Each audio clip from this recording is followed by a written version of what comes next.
Assalamualaikum warahmatullahi wabarakatuh. Waalaikumsalam warahmatullahi wabarakatuh. Dipimpin doa dulu. Nah, hari ini kita analisis peran dari masing-masing urutan itu. Pernah enggak kalian ini menemukan perbedaan aturan di sekeliling kalian? Pernah. Di mana biasanya? Di kelas. Setiap kelas beda. Terus di setiap sekolah pasti beda. Terus di mana lagi? Di rumah. Setiap anak pasti juga punya peraturan masing-masing ya. Kira-kira itu kenapa? Kok bisa beda? Faktornya kenapa? Memiliki tujuan yang berbeda maksudnya. Ya, terus. Ya, sama kayak penyaldo ya. Terus apa lagi faktornya selain itu? Dipengaruhi sama yang membuat? Ya, pastinya ya. Setiap peraturan itu ada yang buat ya. Kalau di sekolah siapa yang buat? Kepala sekolah dengan kesepakatan dan guru-guru semua pihak ya. Kalau di desa mungkin siapa yang buat? Siapa? Kepala desa ya. Berarti kita itu setiap lingkungan itu pasti punya aturan sendiri-sendiri ya. Oke. Sudah, untuk kegiatan selanjutnya ya kita bagi kelompok. Jadi ada 6 kelompok di sini. Yang kelompok pertama itu bahas tentang Undang-Undang NKRI 1945. Terus kelompok kedua itu TAP MPR, kelompok ketiga itu Undang-Undang atau Peraturan Pemerintah.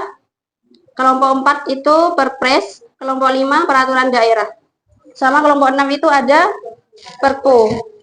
Nah, di sini nanti kalian diminta untuk membuat PPT di Canva bisa. Dengan memuat ini pengertian, ciri umum, fungsi, kedudukan, wewenang, contoh produk hukum, dampak positif dan dampak negatif masing-masing produk hukum. Sudah dibentuk kelompoknya ya?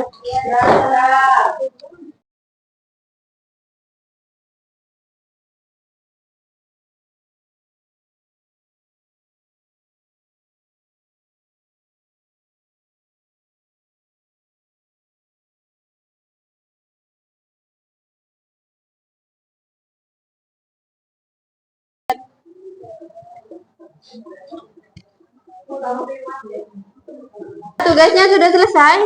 Sudah. Kita mulai presentasi ya. Dimulai dari kelompok 1.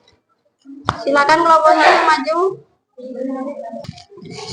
Assalamualaikum warahmatullahi wabarakatuh. Waalaikumsalam warahmatullahi wabarakatuh. Ini kami akan menjelaskan tentang Undang-Undang Dasar 1945.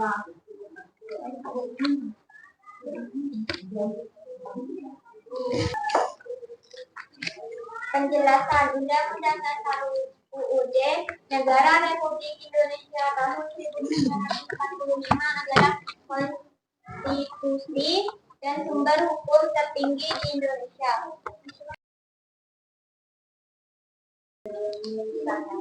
Mau? Ada. Mau. Aisyah. Apa itu dari pembukaan UUD 1945?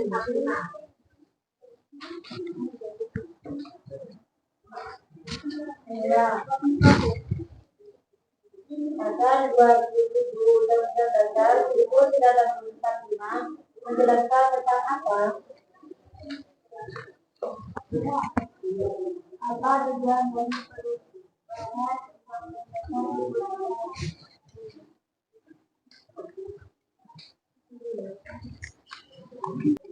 Silakan disusun jawabannya ya. Baik, saya akan menjawab pertanyaan dari Aisyah. Isi dari pembukaan Undang-Undang Dasar 1945 yaitu latar belakang sejarah, tujuan negara, dan dasar negara yaitu Pancasila.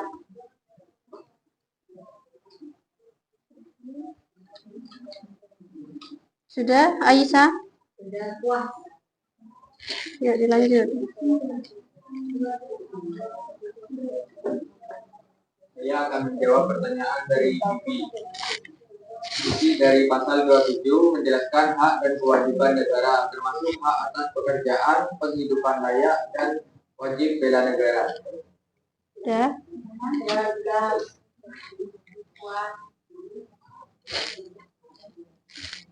Saya akan menjawab pertanyaan dari Yuda. Undang-Undang Dasar 1945 telah mengalami beberapa kali perubahan amandemen untuk menyesuaikan dengan kebutuhan dan perkembangan negara.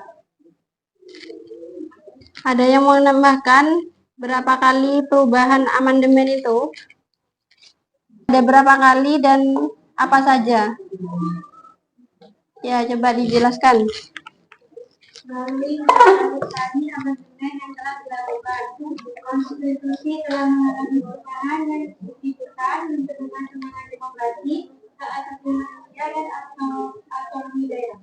Berarti ada berapa? 4 kali ya? Sudah? Ada yang ditanyakan lagi? Tidak ada? Ditutup. Demikian dari kami, kurang lebihnya mohon maaf. Wassalamualaikum warahmatullahi wabarakatuh. Waalaikumsalam. warahmatullahi wabarakatuh.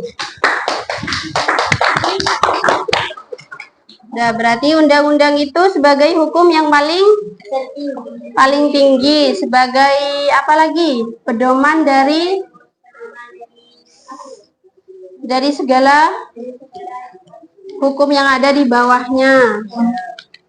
Dengan mengalami berapa? 4 kali amandemen ya. Sudah dilanjut kelompok 2. Sudah? Sudah. Jadi apa kesimpulannya kegiatan ini? Kesimpulannya apa?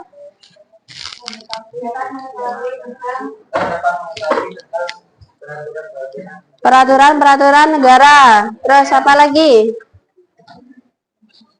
Kita dapat mengetahui siapa yang membuat peraturan dan apa juga yang ya tujuannya ditetapkan peraturan itu ya.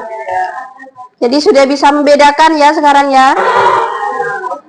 Bisa mengetahui dampak positif dan dampak negatif. Ya, bisa mengetahui dampak positif dan negatif dari peraturan, dari masing-masing peraturan.